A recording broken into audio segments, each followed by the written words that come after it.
Last Pint Productions presents the New Way podcast.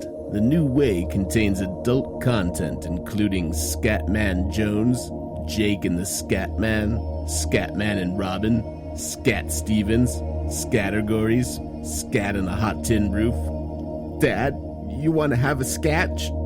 And Scatman Crothers. Listener discretion is advised.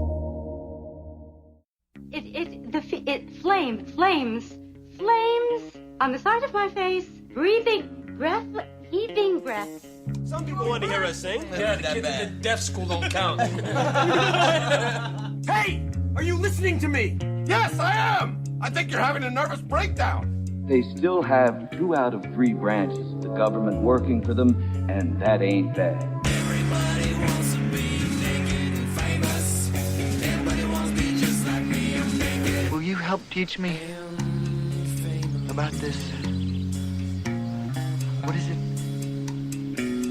A new way? Welcome once again to the New Way podcast with friends, family, and loved ones. We have a celebrity edition today with Ben Affleck, Matt Damon, and Nick Nolte. Say hi, Ben and Nick. Which one is Ben and which one is Nick? I have no idea. Martha. That's my mother's name. Oh, way to spoil it for people that have not seen that movie. How Everybody dare you. knows that Superman's and Batman's mom is named Martha. It's common knowledge. I remember reading a review of that movie before I saw it, and someone going, I don't know how I never realized that Superman and Batman had the mom's same first name. And I was like, what a weird thing to notice after that movie, because I hadn't seen it yet. Or go, now do I they get have it. the same mother? Yeah. Justice League. To clarify, it is Matt, Ben, and Nick. It is. Yeah, just to make sure that's who's here today. Were you concerned that people thought it was Matt Damon? No, Nick Nolte? No, I was just concerned. I love trouble. I concerned that you were joking and that Nick Nolte was going to hop up behind me at some point and be like, "Hello." I held you back. I don't think he's that spry anymore. To I don't jump think he was over anything. almost ever that spry. But welcome back to New Way. We just started up last week. We already, our 2 big fans have given us some thumbs up on our content. So hopefully On we'll our have content. hopefully the website will be running soon. But you can catch us on lastpintprod.com/podcasts. Or your iTunes should just update when we air a podcast. We're just so our audience out there knows, we're not really going to stick to much of a schedule this time. That was a little bit grueling last time to do a Friday release each week. So we'll let you know when there's a new one. It was kind of fun when we had to improvise a little bit. They were just like, well, Matt's going to be in Texas for a couple of weeks, so he is going to upload an exclusively Texas podcast, which was, I would dare say, one of the more epic moments. It was a pretty amazing. I think we got one of the weirdest sound bites of any of our podcasts out of that one. Put it on the soundboard. Yeah, I'll have to. I don't even know where to begin with it or how to ever use it. Anytime somebody says something really out of left field, I just want a soundbite of Hoot being like Michael Strahan, Whoopi Goldberg, Michael Strahan. Yeah, that is pretty amazing. Inside jokes are fun for everyone. Well, if you had listened to the podcast like all of our other faithful fans, I don't have an encyclopedic knowledge like Greg. Excuse me. Well, we'll give you a good question. This was this is with a question posed to Hoot. If you had to be with a celebrity of the same sex, who would you choose? And Hoot didn't want to answer, and then we said, okay, well, how about just a female celebrity? So he goes, I don't know, Whoopi Goldberg. So he answered Whoopi Goldberg, and then his male choice was Michael Strahan.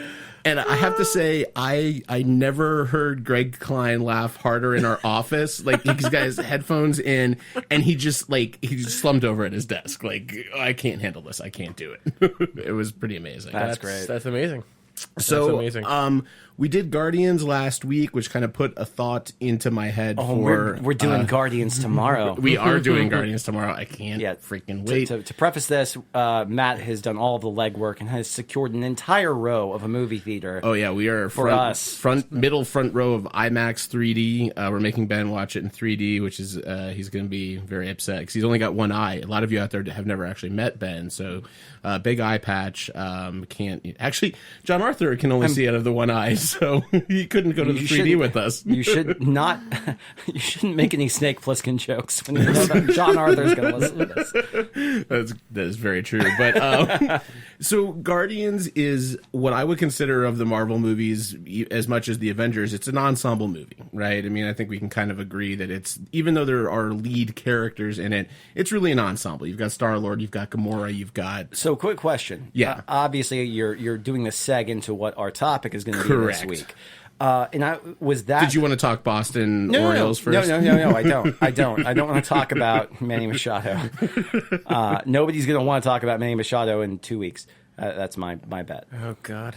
Did you see that? Like, they had to get on like a conference call with MLB and they got punished? I think we can all agree that the ensemble of Red Sox players are scumbags, which also leads into our topic, Matt. I'm not even gonna engage. I'm just trying to get Ben's goat. I can't. Baby. That may have peaked. We didn't do the goat check. No. We forgot. This is as close as we get to the goat check. One more time. How about that? All right, boys, prepare to be dazzled. Mm-hmm. All right. Anyone know that one? Any guesses? It sounds very familiar. It is from The Hot Rod. Oh, I love that movie. I was about to say it's Danny McBride, right? Yeah. Because I was for like Tropic Thunder, and I was like, no, that's not same kind of character, but no, it's not quite the I went same. Nick on this and went for some deep tracks on our sound effects that will kind of decide where the hell they go. It's a real good one, buddy. Yeah. And, so where were you? I remember a day when you guys were like, I don't want a soundboard. That's for hacks. Yeah, we are a little morning zoo. We try to use it sparingly. No, the reason why I was asking is because I was wondering, was it just thinking about Guardians that got you on the topic? Because Matt was the one who was thinking, hey, let's talk about ensemble casts. Let's talk about casts that are made up of more than one and mostly of many. Yeah. It was actually, there was a movie. So what's great about ensemble movies is you will constantly find them on AMC or FX or any network that's playing like a Saturday. They're playing a commercial ridden version of a movie. There's almost all of those tend to be ensemble movies. Because when you're flipping through the TiVo and it says starring, and there's five. Yeah, there's got five names in this movie. Yeah, I know all of those people. I feel so connected to it. So and I don't know if anyone picked this one. I didn't pick it as my choice. And I'll tell you why, because it breaks. So I made my list. So Ben had kind of talked about a rule, and we'll get to that, of what he wanted to outlaw from this. I don't know what to do with this, Nick. Maybe like that.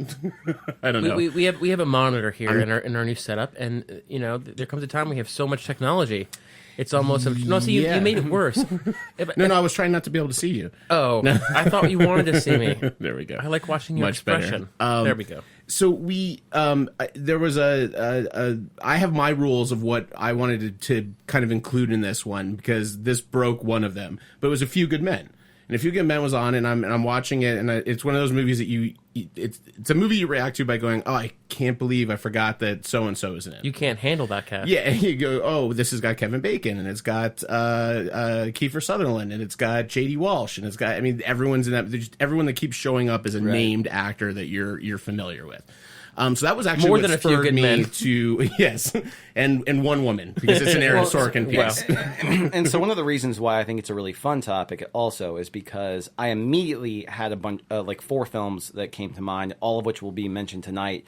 3 that we kind of decided that we would discuss, and 1 I think that we decided we would want to recast. Mm-hmm. Now I'm going to get to the recast thing in a minute, but yeah, I immediately thought of 4 movies that are so incredibly different from one another, but I don't think could work out without the ensemble thing. But they don't they're not what you would consider ensemble films. And the rule that I made, or not made, but that suggested very early on when you said ensemble films, Click is the hold I on to said, your butts sound effect, Matt. I said, let's eliminate war films. And the reason why I said that is because you picked 4 war movies. No.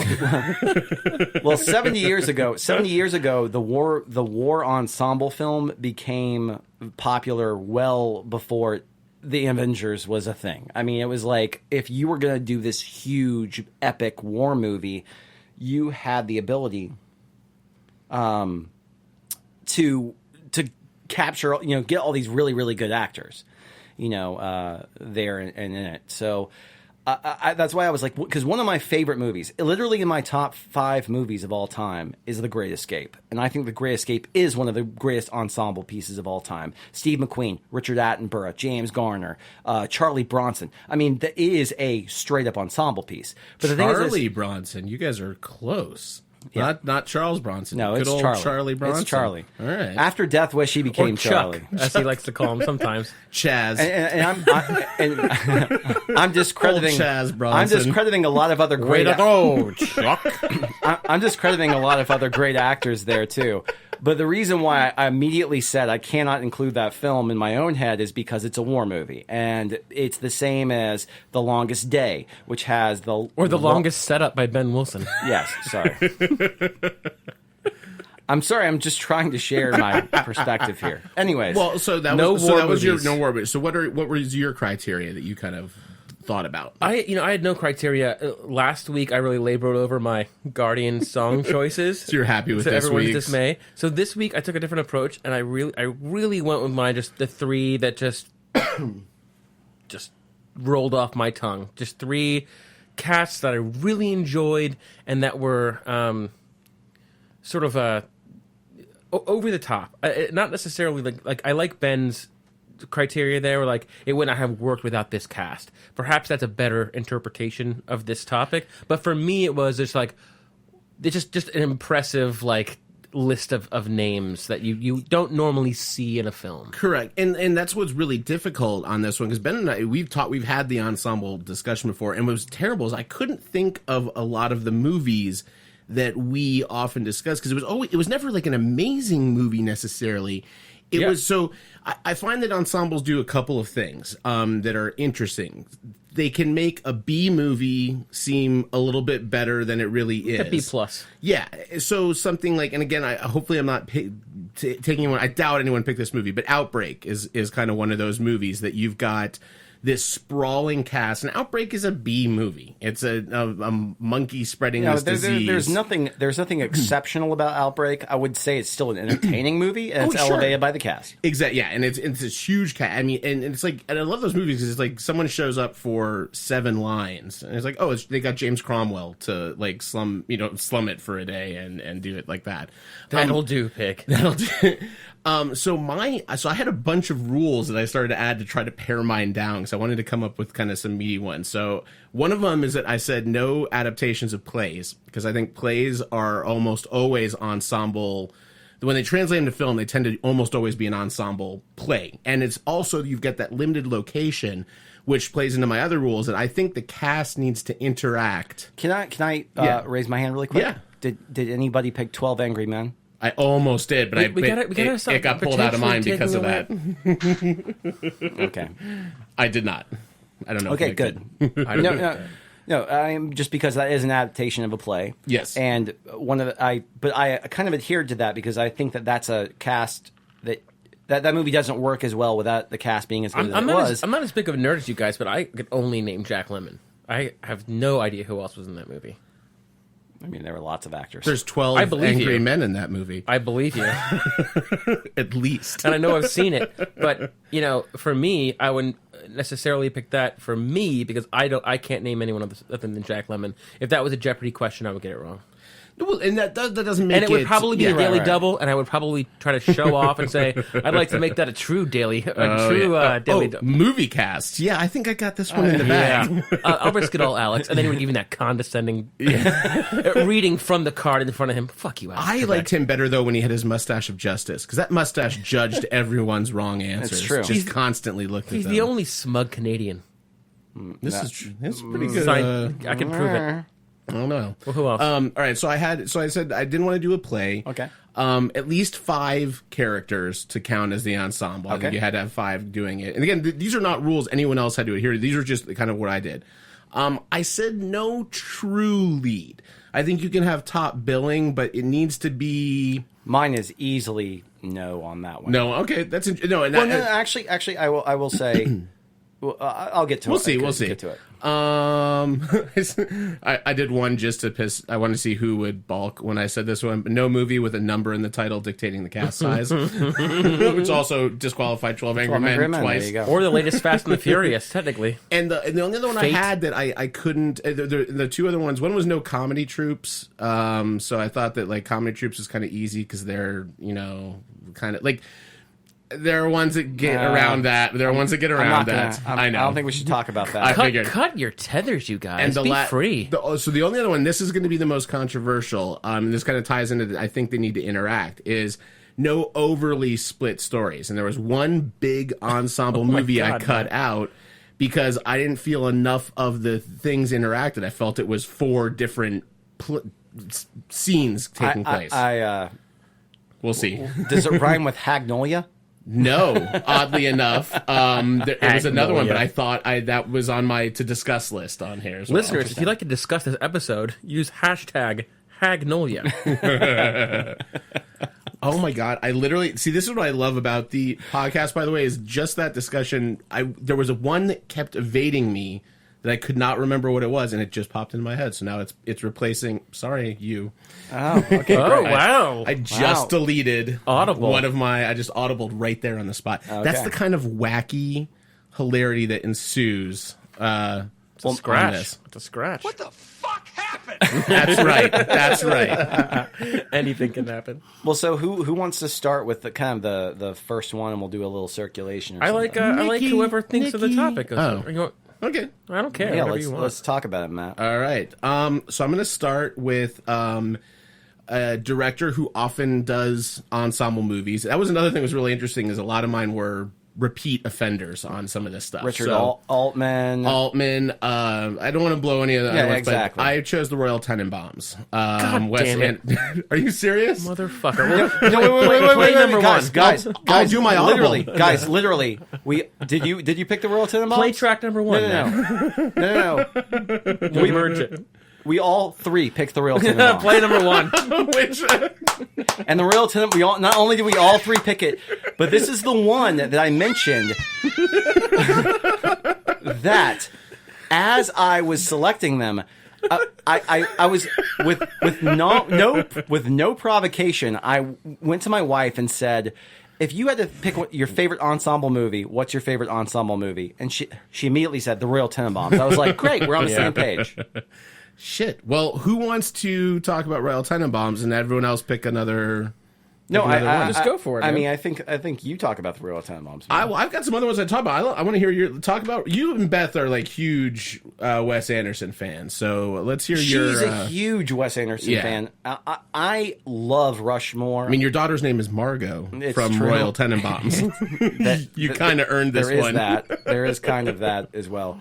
I mean, I don't really want to spoil. I mean, because you guys can talk about the Royal Tenenbaums as much as anybody else, and most people who are going to listen to this podcast probably have seen the Royal Tenenbaums. How about they understand why that film is an ensemble film, why it works as an ensemble, and the fact that I don't think.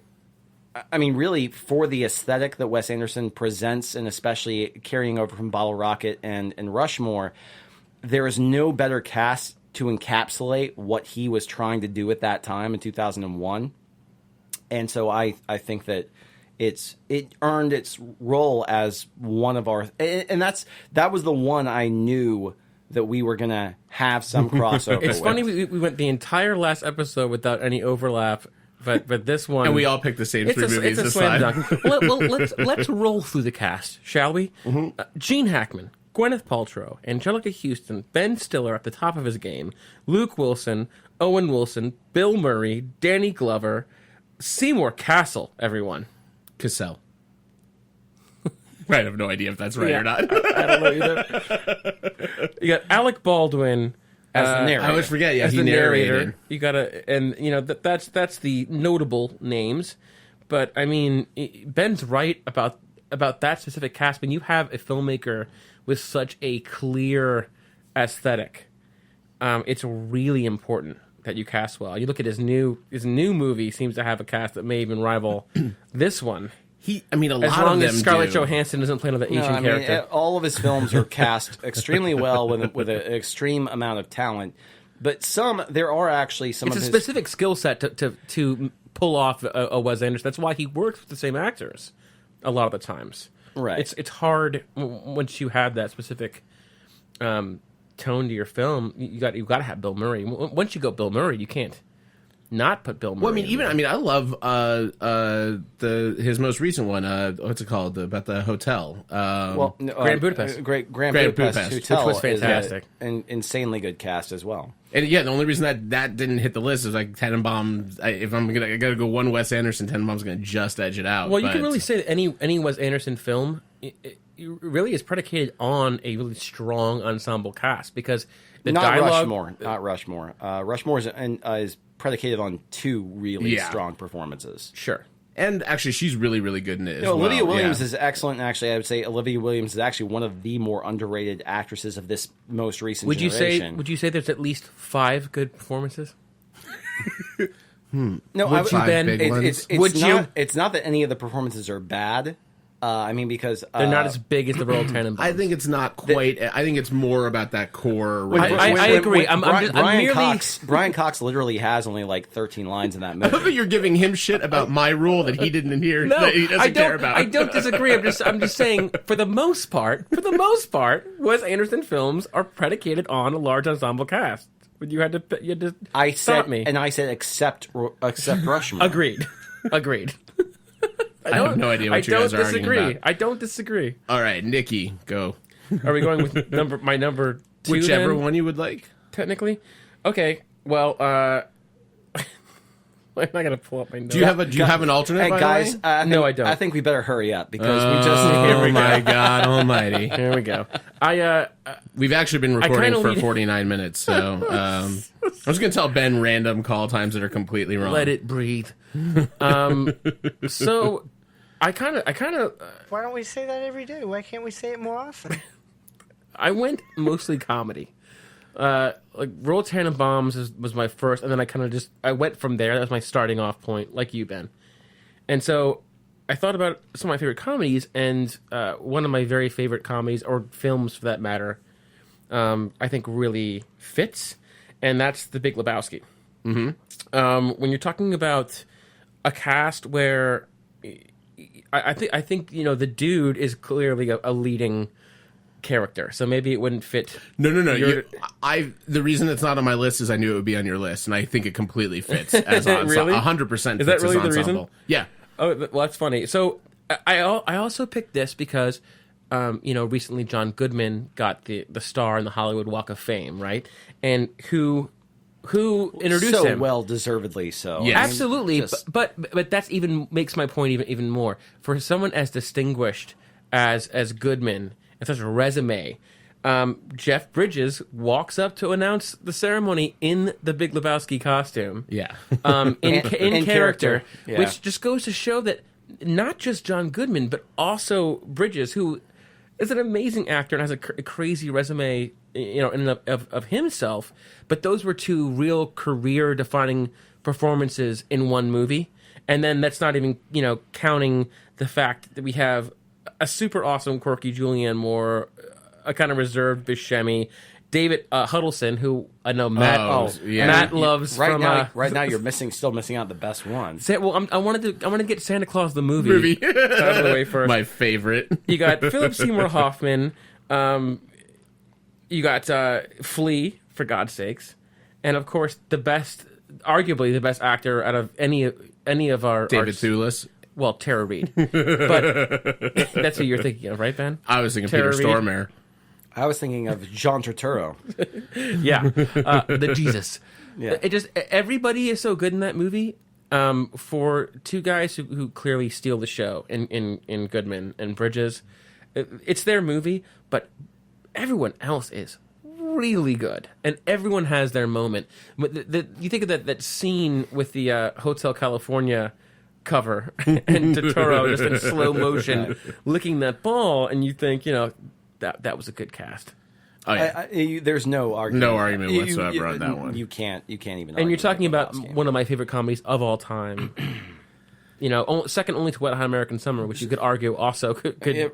Well, that's what I was about to say. I was like, I wonder if Wet Hot's going to show up. I was wondering if somebody was going to throw it on there. No, well, so it's such a good movie, and it's just all Cohen's in the cast. When you brought up the list idea of doing the ensembles, because I completely agree with that. But to move on to what I kind of considered when I was, of course, the first thing I said was I'm going to personally eliminate war films just because the Thin Red Line has one of the greatest casts in modern film history. 1998's The Thin Red Line, directed by Terrence Malick. It's not. The sum of its parts isn't as great as some of the sequences and some of the performances. So I just want 3 movies I love. Mm-hmm. And I broke it down into 3 things. I want a movie that's considered a classic, like will never be topped, will never be beaten, that I consider an ensemble cast film. I want one of my favorite ensemble casts. That was the one that was Royal Tenenbaums. And then I picked one that was the underrated film. The underrated ensemble cast. Don't you say it. I'm not going to go to it yet. I want to talk about the first one. Okay, because I think I think we overlap on another one. Okay. Ben loves to tease his future selections. But anyways, where I wanted to start was a film that a lot of people don't realize, I think, is an ensemble, because this goes back to your rule of saying it doesn't have a true lead. This movie does have a true lead. It actually has 2 true leads. True lies. Both of them won the Academy Award for Best Actor and Actress.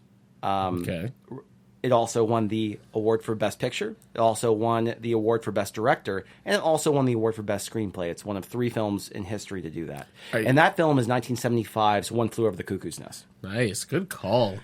That's a great call. Obviously, Jack Nicholson and Louise Fletcher owned that movie as the leads, as you have 2 forces that are fighting against one another. But if you watch that movie, their dialogue is literally less than 30% of it. Yeah. It's all entirely populated by all of the other characters within this psychological and every war. single one of them is a massively good character actor. We're not even talking about the top of the top, the Danny DeVitos, the Christopher Lloyds, the Brad Dourifs. Yeah. We're talking about Michael Schiavelli, Eric God Barrymore, rest some of the greatest character actors of their time. Scatman Jones. I mean, we're talking about one of the greatest character actor casts ever assembled with One Flew Over the Cuckoo's Nest that actually end up populating such a great deal of the movie to provide context for this struggle that's going on between what a lot of people feel like is a great villain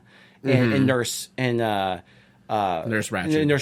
with Louise Fletcher's character and Scatman Jones? Crothers. Scatman It is Crothers. I was going to say. Scatman Crothers. That's my bad. I was thinking there's another Jones. I'm thinking, the guy from The Shining? Or is there He's a Scatman! Are there 2 Scatmans in the 70s?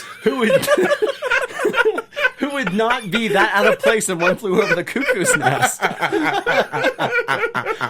I meant Scatman Crothers and Scatman Jones.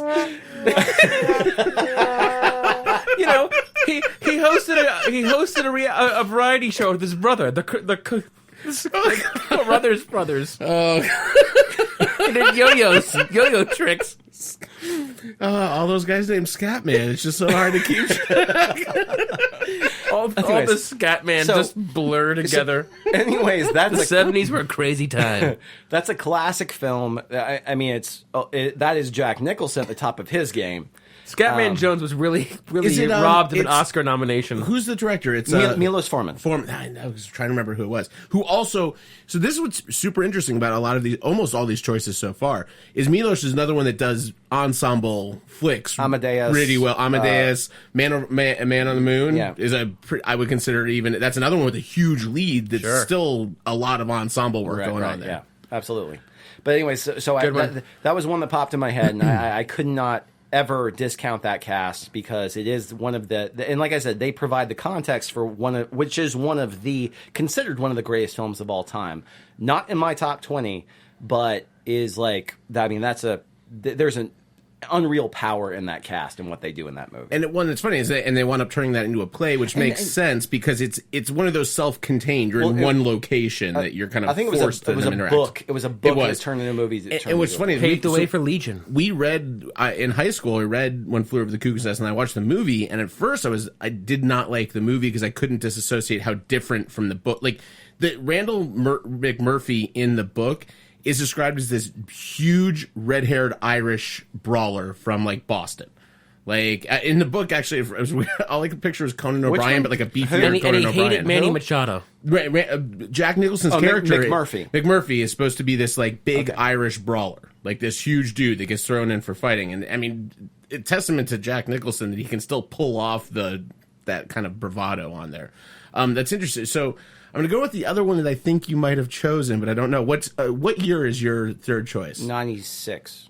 96. No, I don't think it's this one. So this one, you and I talk about this one a lot for Ensembles, which is Sneakers. My next one is from 96. I'm interested. I highly doubt that it's the same one, though. Yeah, I highly doubt it. So Sneakers falls into my underrated ensemble just underrated movie in general. And you know that I that was one that did not pop in my head, and I'm happy it didn't because I'm happy you can talk that about was the it. one that was my audible that just popped it because I was like, I know that you and I talked about what started this conversation probably 2 or 3 years ago. We had this conversation because we were going to do this I prefer loafers. Oh man, I can't even get to the board fast enough. If you look at the Sneakers cast top to down might be the most, and I mean, we're talking about there are some movies with impressive casts. Sneakers top to down might be at its time in 1991 the most impressive cast ever assembled until 1996, and I'll let you know why. So let's run through this cast in 1992. We've got David Strathairn, who's fantastic in it, Sidney Poitier, Robert Redford, Dan Aykroyd, River Phoenix. Then there's Mary McDonald. That's your main core cast. Then you've got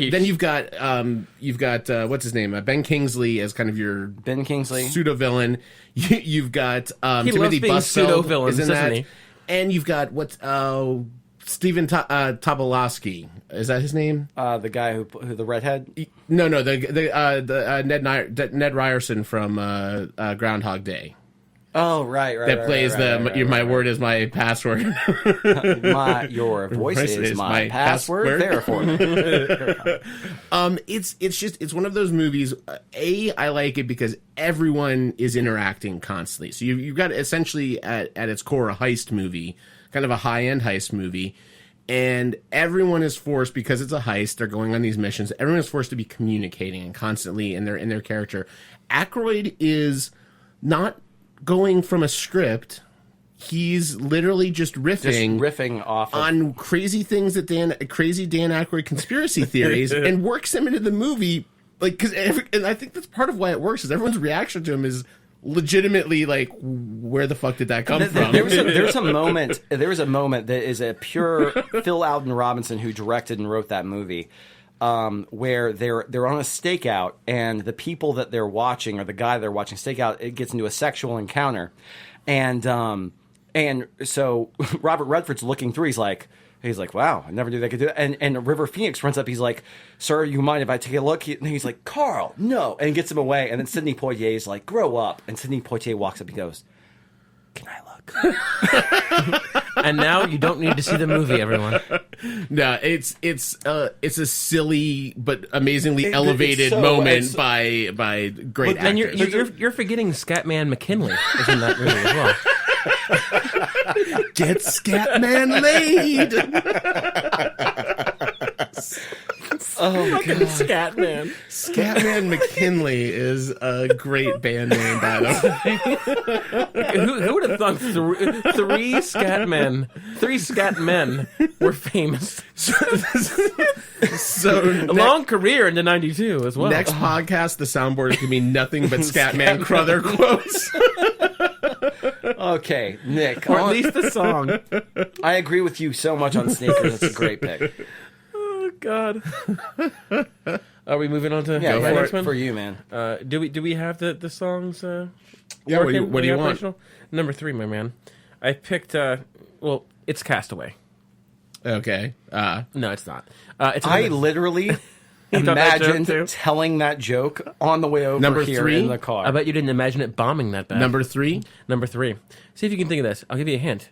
The main star is also the main star of One Flew Over a Cuckoo's Nest. The Cuckoo's Nest.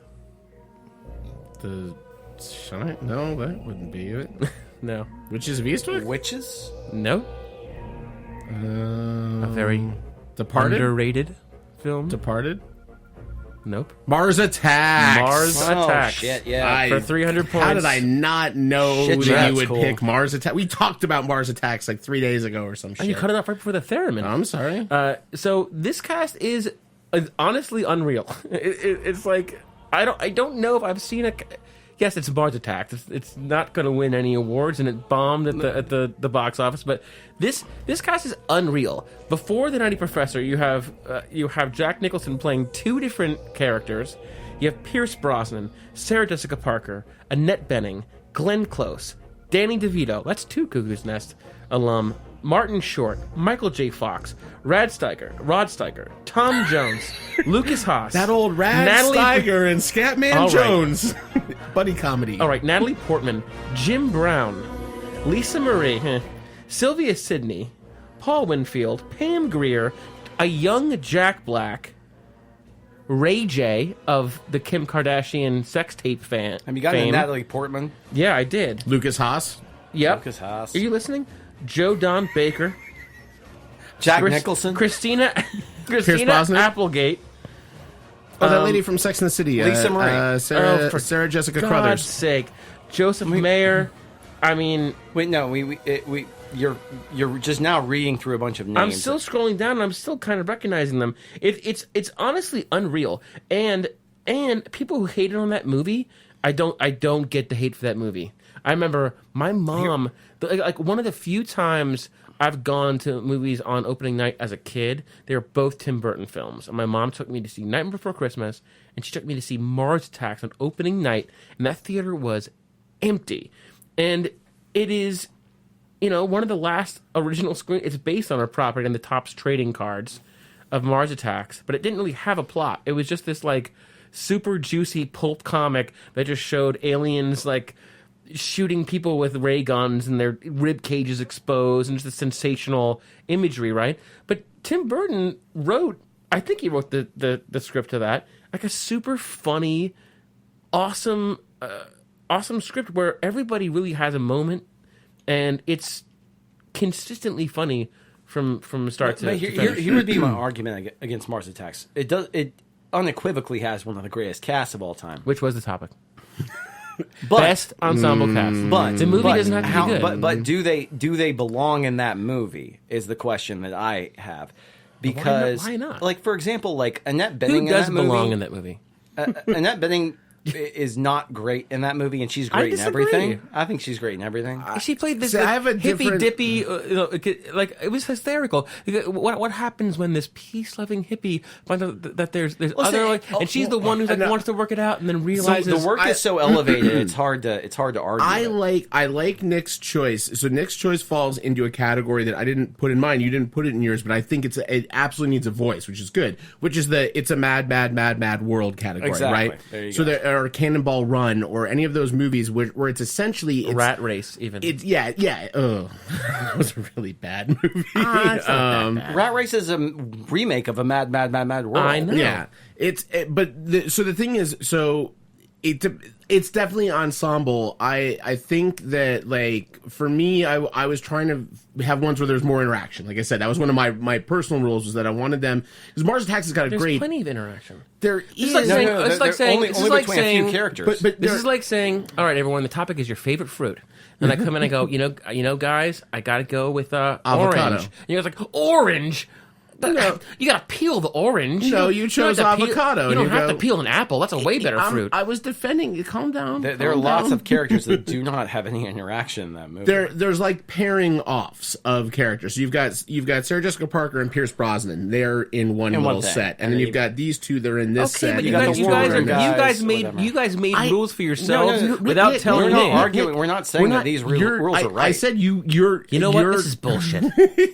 You're doing a certain type, which, like I said, I think that needs to be spoken about because it's a sprawling cast. So here's what This is the new way podcast. Okay. No, we like the old way. Last I checked, this was the new way podcast. Here's what I was gonna say is that I think if you had to pick the 3 best casts of all time, Mars Attacks would definitely definitely be on there. No question. Of all time. But the problem is for me is I was trying to think of films that I really loved, and I love Mars Attacks, man. I love Mars Attacks, really too. like Mars Attacks. I really love Mars Attacks. I think that if you watch it again, you'd be surprised. No, I owned it. I mean, like I'm a fan.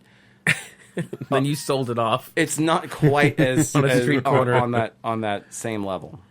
Well, I mean, listen, I'm that irreverent voice that picks something that you guys both adamantly disagree with. No, I don't disagree. What can you say? Because this is where I'm leading into it. Because there were no parameters, so I actually agree with you. Like I was saying, if you I probably wouldn't have thought of Mars Attacks, and that's a brilliant choice. For next time, if you guys do have parameters, go ahead and tell me. That's where the discussion fucking comes from. God. I'm just joking. Here, I'll save you some face I right think now. we're a really good ensemble cast, you guys. And we interact a lot. I don't know about that. And it fits all your parameters. No, what's funny is I made my rules and then I promptly broke one of them, which was why I like kind of doing these things. And that was Fish Called Wanda, which technically breaks it because it does have parts of a comedy troupe in it. It's really only 2 members, and it's Not really. but it is a very Python-esque vibe to it, but it almost breaks. I don't think it breaks any of your arbitrary rules. If it makes you feel any better. They're very arbitrary. And last time I checked, we're in my house and it's my rules. My name is Scatman Jones, and I make the rules. All right. So we have to get that loaded on the soundboard. It will always be on the soundboard from now on. It will live in our hearts forever. Fish Called Wanda is a cast of amazing comedic and also capable of dramatic work actors flawlessly working to prop one another up. And I think, Kevin Kline gets probably the most acknowledgement from the movie. The only one he got an Oscar nod for, and one of the very few comedies to give an Oscar nomination and a win for Best Supporting Actor to Kevin Kline. And then he was in and out and got the same thing for Joni. Yeah, exact. Oh, and that's a really good ensemble one. movie. It's a good one. Frank Oz does a lot of really good ensemble movies as well. I think we're also finding that comedies are kind of be naturally lean to comedies. It's easy when you have as much, like you said, interaction between cast and except for Mars Attacks, where they broke up the cast. Well, my the one that's going to replace Royal Tenenbaums for my third is definitely not a comedy at all, or even close to it. But yeah, I think a war movie. For Fish Called Wanda, I remember the first time I saw that movie, and I was probably 9 or 10, I think. My parents' rule was always like, if we watched it together, I could watch whatever I wanted, which kept me from wanting to watch like a lot of things that if it had nudity in it, I did not want to watch it with my parents, so I wound up not watching a lot of things. But but how did you know what had nudity before? I didn't, and then I got really uncomfortable. So I was you remember Mr. Skin back then? I was super shocked by Fish Called Wanda. Because, not that there's nudity, but there's the scene where John Cleese is seducing Jamie Lee Curtis, which is maybe one of the most funny erotic scenes I think I've ever seen in my entire life. And what I love about that scene is you buy into this whole thing of you've got John Cleese, who just looks like John Cleese, getting naked, running around, and he's taking the business socks off and popping them with. Say that a little sexier. Yeah. And then you've got Jamie Lee Curtis, and he's talking in Italian because that gets her hot. And he's like, "But it's such an ugly language. What about Russian?" And she goes to pieces. She's literally humping the rope on the top of there. I'm like, this is amazing, really amazing. So that's my number 2. Sure, that's good. Benny? Do I mean, I already had my number 1 and my number 2, Yeah. so is this number 3? Sure. Okay. I don't know how to answer that question other than the logical yes. Yeah, so the last one, like I said, I was when I first set it up, I thought of a brilliant movie that was like an all-time favorite, one of my favorite personal films, which is Royal Tenenbaums, and I was trying to think of one of the most underrated ensemble casts of all time. And the one that immediately jumped to mind and that I still cannot dismiss is the Femalian 2. There you go. It's the 1996 film Sleepers, directed by Barry Levinson. Barry. And I know you're 96. I know you're 96. Well, Mars Attacks was 96. What do you mean? Oh, that was your 96? Oh, shit. I'm out because of Royal Tenenbaums. That was I thought you do an alternate. I'm thinking of it right now. But Norton was in that, wasn't he? No, Norton wasn't in that movie. No, Sleepers What am I thinking of? So if you'd like I me get to too confused. roll through the major cast, I do too. I mean, Which one is Sleepers? it's Robert De Niro, it's Dustin Hoffman, it's Kevin Bacon, Billy Crudup, Ronald Minnie Driver. I got it. You just gave me an idea. Jason Patrick, Brad Pitt, Brad Renfro, Jonathan who? Tucker, the late Brad Renfro. I was saying Brad Pitt. It's and then a lot of really great character actors that kind of are kind of hop up there. Bruno Kirby, the late Bruno Kirby, plays one of the boys' fathers. I forgot Bruno Kirby passed away. But so anyways, this is a great film that Barry Levinson used his kind of directing clout, his Avalon clout, and all the stuff that he had done in between there to populate this really great film about a bunch of boys that run a prank to steal like a hot dog stand when they're in 67 when they're kids. They accidentally kill a guy. They go to juvie. That staircase scene with it falling. Exactly. Yeah, Exactly. Sleepers. So they go to juvie and they end up getting raped and beaten repeatedly by Kevin Bacon's character and some other guards, basically. So they grow up. Two of the guys, for those who haven't seen the movie, two of the guys see this guy just randomly in a bar, the guy who raped them as a kid, and just very viciously kill him. I mean, it's a great scene. It's an amazing scene. It's an amazing movie. But ultimately, it comes down to the other guys, Jason Patrick and Brad Pitt, who are a little bit better adjusted at this point. Brad Pitt literally places himself on the opposition of the trial in order to rig it so that these guys, so that the guys get to go loose. It's amazingly well told movie, considering it does fall into cliche here at point. The cliche of man rape.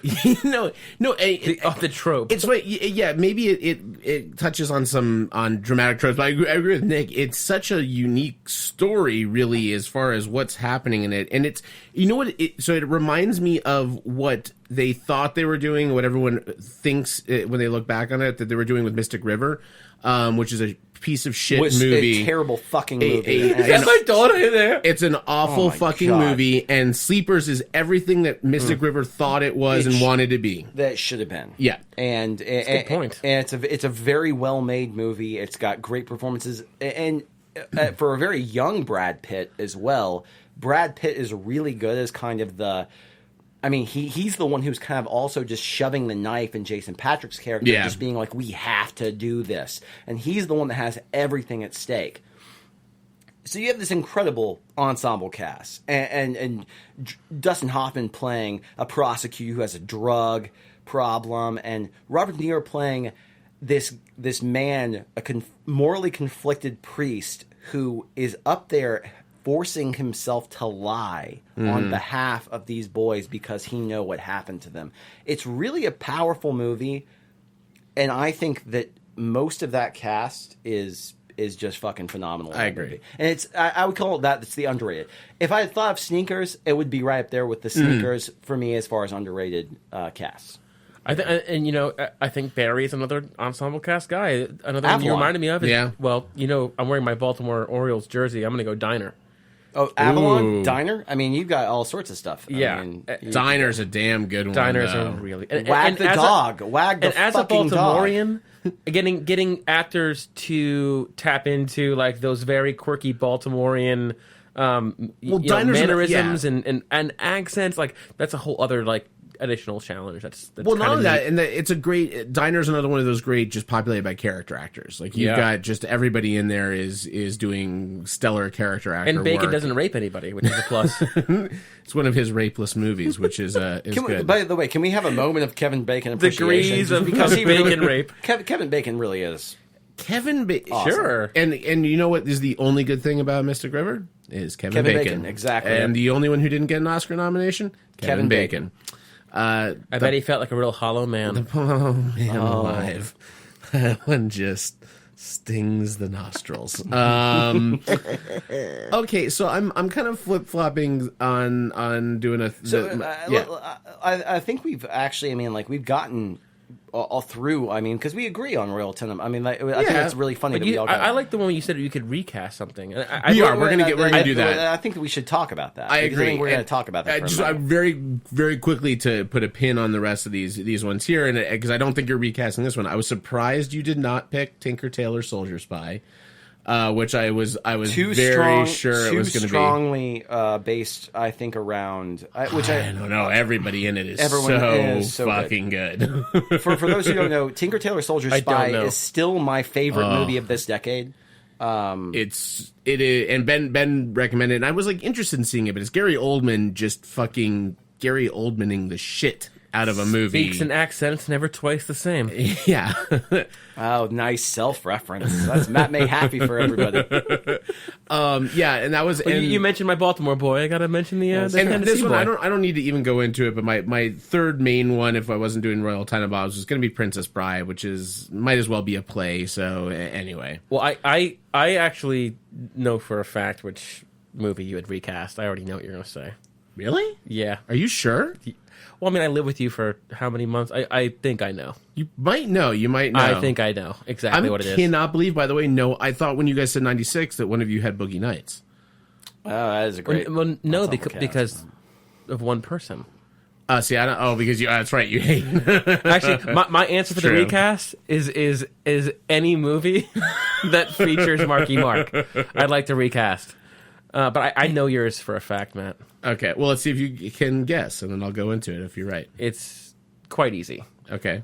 You'd like to recast Alison Brie as Chloe Sevigny's role in Brown Bunny and cast yourself as Vincent Gallo. That's actually very true. I knew it. Everything there. Wow, And there you go. The You nailed ensemble is, and then I have. It's okay. You can laugh. I'm not Jeff No, Sessions. it's okay. I have Jack Black hey- and Kyle Gass as my balls, and doing their best Timon and Pumbaa. It's going to be great. Hey, actually, He should have been cast as Timon and to Pumbaa. curtail off of this ridiculous. Wait, hold on a point- second, Ben. He said they cast Timon and Pumbaa as Billy Eichner and Seth Rogen. And Seth Rogen, yeah. And I think that'll be fine. But Matt told me days before that announcement, Tenacious D Tenacious D would be really fun. would be so good. They should be. That is your recast right there. Yeah. I would love to recast that entire movie. So the thing that Matt brought up, just to kind of make sure that everybody's clear, is he was like, what was a movie that you, I don't know, there was nothing really besides, what's a movie that you would recast? An ensemble. An ensemble. ensemble, and who would you And who would recast you it recast with it? in your perfect world? So I'm not going to, I'll let you guys go first, or I can go first, or whatever you want to do, but I picked a movie that I love, and that I would never recast. Oh, good for you. Do you realize I can only use the "Oh Good for You" once an episode, and it will always be used for Ben, Okay, and good. it will always be But chosen properly. God, that's a good bite. So God, that's good. I It's had legendary. to, when Play I, it again. No, I wanna hear go, its go, voice. go, go, go, go, go. Sorry. Anyways, I'm. You guys can go first too. But No, I I think was you just should go. saying I the think you reason should. why I thought of the movie I did is because I was trying to think of ensemble movies I love. I picked an ensemble movie I loved, and I thought, what would be the most ridiculous, like not like most invasive. Like this movie should never be made. Recasting Psycho, starring Vince Vaughn. Recasting of this movie, and that's what popped into my head. Of And all so- of your lengthy lead-ins, this is I'm the most interested in right now. That's what I have in my head right now. Let's hear it. You want to hear it? Yeah, I want to hear it. Play the drum roll. One of my I favorite don't have ensemble one of my favorite ensemble films of all time is Reservoir Dogs. Oh, I'm sorry.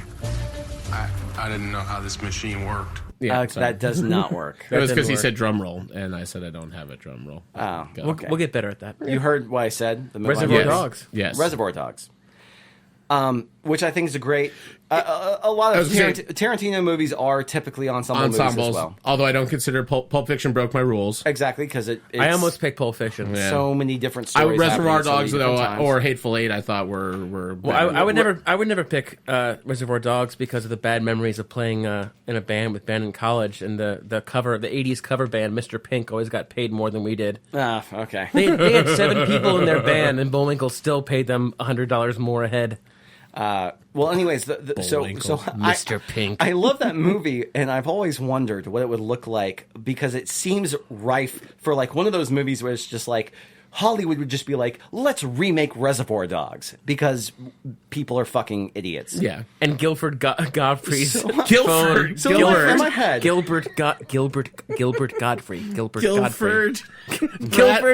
Guilford Brimley. Scatman Jones. By the way, Guilford Brimley is a Photoshop that needs to happen. So, anyways, what I thought in my head was, what if you recast Reservoir Dogs with the Apatow crew cast? Now, what could you do with it to play it straight? Because a lot of the Apatow crew, they're talented guys. Let's just give Seth Rogen every role in Hollywood. Well, who's Rudd Actually, playing? I in didn't this? have Rogen. You could play Rogen as Nice Guy Eddie, who originally played by Penn, but I also think Jonah Hill works better in that role. Okay. So here's what kind of came up with Kumail my is Mr. head. Pink, maybe.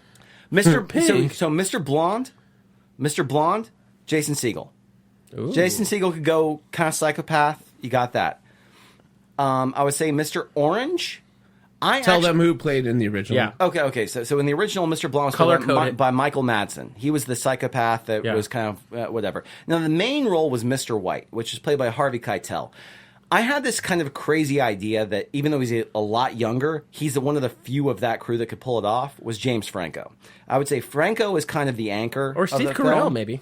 I was thinking Carell, too, I was for a thinking second. Carell as Joe. I was thinking Carell as Joe, as the kind of the head mob boss guy. Okay. As Joe like Jonah He's got Hill's- seniority. Yeah, exactly. He's got Apatow seniority. because Franco could play old enough where he's got a little bit of seniority. Can I throw a wrench in this Yes, one? absolutely. For Keitel's character, I forget. It's been ages since I've seen Reservoir Dogs, so I don't remember Me which too. one. But I want to gender bend it, and I want to go with Catherine Keener if we're going with the Apatow crowd from 40-Year-Old Virgin, That'd be interesting. and have a Keener, a female heading that one up. Absolutely. Well, like it. but I was Might kind be of because I just watched Get Out. I was kind of tossing this. Now, Mr. Pink. Get Out's so good, isn't it? Yeah. Originally played by Steve Buscemi, Jay Baruchel. Ooh, Yeah. I like it. I like that one a lot. Now, That's on the nose. I agree. And so then I'm tossing around a few of these other actors that I know that have acted in a few of these films and stuff like that, but have some capabilities. Because the really hard ones are Mr. Orange, which was originally played by Tim Roth. That's the really tough one, and that's the one I went outside of the box for. I went outside the Apatow crew just because I kept trying to grasp about who would play well in that role. And originally I said Jay Baruchel. He's dying the entire movie, and Jay Baruchel could whine the entire movie. He sure can. That he would be dying. Yeah, and I was but I wouldn't buy him as the undercover. Right, exactly. Yeah. I really, Spoiler alert. But anyways, the only one outside of the Apatow crew that I put in there was Michael Pitt playing the Tim Roth role. Well, you're never going to get insurance for this movie with that cast. I'm God. sorry. No, but Michael Pitt would play that role perfectly. So this was the movie that should never exist in my head, but the one that somebody probably thinks is going to be a good idea. I gotta say, I love part of That's it. Just like so, Nick, you can understand why we do these silly rules and stuff. Is it does make things interesting because I love that you decided to go Apatow casting of that, and you can go 1,000 ways. You can say I gotta cast it with Disney Channel stars and figure out how you're gonna get Justin Timberlake in as whatever role he's going to play. But Woody Allen cast Miley Cyrus in that Hulu show, so anything can Woody happen. Allen casts a lot of young ingenues. Are you saying there's a pattern there? I don't know what you accuse me of. Miley, you're a beautiful and intelligent woman. I mean, come on. That was actually better than you've usually done. That was pretty good. It's better than our Adam Sandler. Save it for the podcast, baby. My motto. All right, let's hear your pick. Well, I picked. This is not actually going to go Castaway on this one. I go Space Jam. Ooh. I would recast Michael Jordan as LeBron James, like there's been talk of it. Okay. And then for Bugs Bunny, I would replace with Rick Sanchez. Daffy Duck, I'd replace with Frankenberry. Hong Kong Phooey as a Tasmanian devil. What's happening right now? I'd pick all my favorite cartoon characters. Are you to being make serious? a cartoon character dream team? Is this a legitimate? Are you fucking with us? Well, the truth is, I had trouble coming up with this. And then this popped in my head. But I love it. But now I kind of like it. I'm Rocket sort of fascinated by this. Raccoon can play power forward. Well, now you're just buttering me up, and I know. What was the name of the shark that played drums in the band and talked like Curly from the Three Stooges? Fuck it, I know. I thought I was going to say fuck it was fuck it the shark. You remember it? Fuck it Finn is what they called him. I used to go to sleep at night with a fuck it shark doll. Fuck it Finn the shark. I could fuck it Finn the shark. I could never fall asleep without Fuck It Finn. Fuck it Finn is the prequel to Wreck-It Ralph, and it's going to be an amazing movie. It'll be as good as Shark Tale, twice as good. Well, at least 3 times as good. Well, so at least you had the same like. Oh, well, I like that you did. Really acting Well, I like you did serial characters in there, though. That's impressive. Well, I mean, listen. No, I'm being honest. I came across condescending. I kind of like that. I knew you would like that, making my own rule and then breaking it. But like, it reminded me of there's this awesome. It's so worth a Google or a YouTube or any noun that's a verb. Oh boy. And watching the cartoon All Stars to the Rescue, after school special, so good, where they tried to stop this kid from doing drugs and smoking cigarettes. So the Ninja Turtles come through. Like, I would love to see a cast like that. All the Saturday morning cartoons came together to stop this kid from doing drugs. Which means, so if I apply that logic, I mean, how much better? How much better would Space Jam be if Marvin the Martian was played by Lorenzo Music's Garfield? I don't know. It would be better. Okay. So. No, it's funny. Well, and talking about Saturday morning cartoons, and of course, I'd replace what's the Lola Bunny with Jessica Rabbit. Yeah, there you go. Wacky races, Saturday morning wacky races of the cartoon characters from each other was It's a Mad World of Saturday morning cartoons. Mm-hmm. One of the greatest ensemble moments ever. It's amazing. It's really pretty awesome. All right, so my recast is one that I have been working on for years, but then I stopped within the last maybe 5 years. I hadn't really thought about it, so there's a whole new crop of actors, which is Clue, the movie. Oh, you know what? So funny, oh, shit. dude. That was what I was going to go with until I thought of that stupid Space Jam joke. That is exactly what I was going to go with. Well, I think we should all. I don't know if everyone here is as big a Clue fan as me or likes it, but if you know the characters, I'd love to get weigh in from you guys of what you would cast as well. But here is my Clue remake cast, which, by the way, they're doing. It got picked up in 2016. They're attempting to do this. We have no idea who's going to direct or what's going to happen. But I would actually throw Ali Brie in the mix there. I think when you said her name, and I was like, if he knows I did Clue, that's actually a pretty good pick. But here's where I went with this one, okay. And we'll see what you guys think. And there's one character I had a little bit of trouble with, but I'm going to go from less used to more used. Okay. So Mr. Body, I thought Alec Baldwin would be a great Mr. Body to come in, deliver some exposition, look cool, pretend like he was the one there. Bad. Yvette was easy. Ava Green. I mean, Ava Green as the French maid is so on the nose that it's... don't like that one. What? I like Ava Green more as Haley Atwell. I thought about Haley Atwell almost actually made Miley it in Cyrus. as well. Dude, this is so funny. Yeah, Miley Cyrus. I'm in. Right, so I'm in. Colonel Mustard, God rest his soul in front of me, Nick Offerman, Colonel Mustard is about as dead on as you get. And Mr. Green, played by Michael McKean in the original, I went with Bill Hader. And I kind of wanted the I get idea that. I of get that. this. After Better Call Saul, I'd go with Michael McKean. Yeah. I thought, well, at first I was like, maybe I'd go Odenkirk and try to carry it down the line on there. But I like that. Bill Hader, Mrs. Peacock. Because I cast Nick Offerman, I thought Megan Mullally would make a really good Mrs. Peacock. Great. This is great. Ms. Scarlet, I had a lot of people in mind, but I went with one who won me over a while ago, Anne Hathaway. I think you should go with Miss Scarlet. Dude, this Miss is Scarlett Johansson. I almost did, but it was too on the nose. It was too. None of the too characters are Asian in Clue. But Anne Hathaway, I thought could pull off Miss Scarlet. This is so funny. I thought of this exact thing, and I was going to come to the podcast with Allie Brie preloaded and Anne Hathaway. Brie would be a good Scarlet. Now Miss White is a tough one to do. Who replaces Madeline Kahn? Betty White. I went with a rhyming name, oddly enough, and it was perfect, is Catherine Hahn. I think would absolutely kill as Miss White.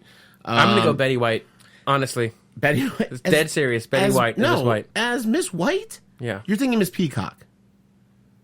Wait, which one? Just doing which Betty one is White the as old Miss one? White. Yeah. That Miss Peacock's the old one. Well, but Miss White is Miss White. Is that what you're going with? I don't see age. Anyway, Professor Plum. This one's going to be controversial, I think. But for some reason, O.J. Simpson. and I couldn't Scatman Jones as Professor Plum. Scatman Jones is. I was trying to think of all these comedic actors, and in the original, Professor Plum is played by Christopher Lloyd. Right. I went with Jason Schwartzman because I wanted someone that could play this kind of asshole, pompous professor kind of. I like that. Maybe that's your hater, is what I think. And then what I thought about that too. Hater kind of went between the two of them. And then the last one was Wadsworth, who plays Tim Curry, who does it. Oof. And I figure you got to go the same. Is Tim Curry is somewhat, even though had done campy things, he's a more dramatic actor. And Bruce Campbell. And Bruce Campbell as Wadsworth? Yeah. I don't know about that one. No. It got to go British. It was, I think, a rule for me. It had to be British to play the butler. Rules, man. You're kidding. And Ray Fiennes has won me over in so many roles recently. As his comedic timing is maybe better than his dramatic acting. Ray Fiennes and In Bruges. And and that was it was between that and Grand Budapest Hotel. And I was like, yeah, he could definitely pull off. I love that's me my some Ralph Clue Fiennes. cast. I am totally down with your entire fucking cast. I think we need to make this happen. I'm glad I didn't go with Clue because you had some good options preloaded there. And see, that's an actual remake I could probably get behind. Yeah, because it's not stepping on anything epic or just. I mean, I know some people treasure Clue. Like, I mean, I kind of do. Like but my wife. Really? Oh, she's obsessed with Clue. How have I not known this? Well, it's great. You know I can quote that whole movie beginning to end verbatim. So can she. We have got to watch Clue together sometime. Well, I have a poster in my back room. I know. I have a feeling that we might be ending this podcast with a quote from Clue. But you are correct. The thing that's so great about Clue, the game, is every time you play it, there's a different ending.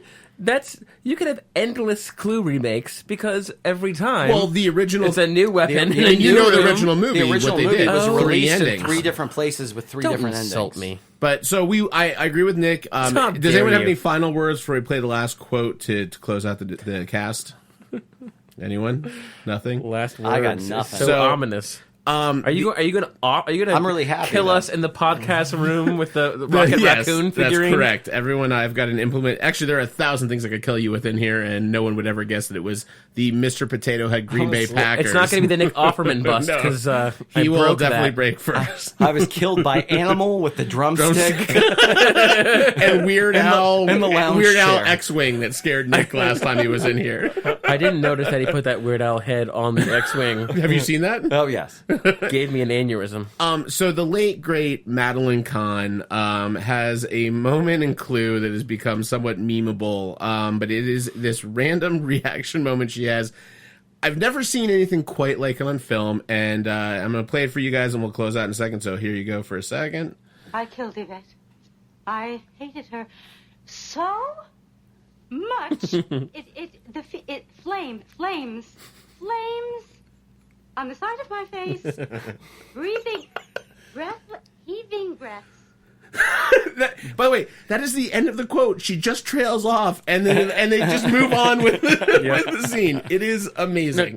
Clue is a underrated comedy masterpiece. Clue is one of the ones where without that cast, and that movie is a shitty movie. Running another back Christopher and forth. Lloyd. Another back to Christopher Lloyd. Yeah, Lloyd made him do a lot of stuff. Is Danny DeVito in this movie? No.